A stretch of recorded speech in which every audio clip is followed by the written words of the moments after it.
વર્ષો પહેલાં ખારવા સમાજના લોકોને મજૂરીના નામે શોષણ, ગરીબી, વ્યસનો અને અંધશ્રદ્ધાનો સામનો કરવો પડતો હતો.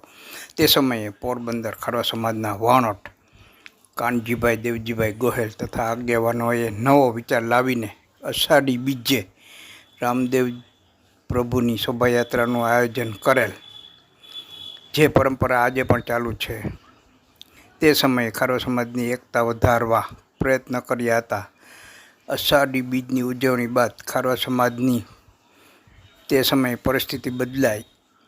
દરિયાદેવની કૃપાથી લોકોની આર્થિક સ્થિતિ સુધરી અને બરકત આવી.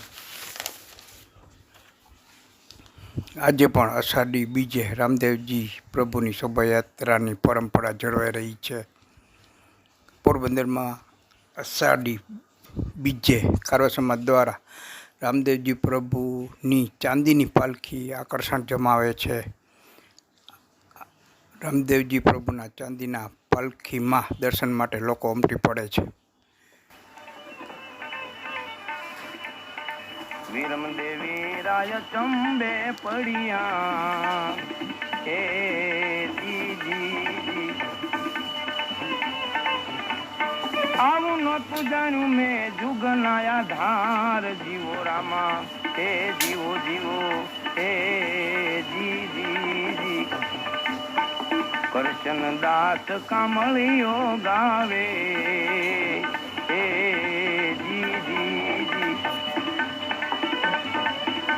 હે ધણી ધાર્યો મેં તો નનું જાનો રાય જીવો રામા હે જીવો જીવો હે જીજી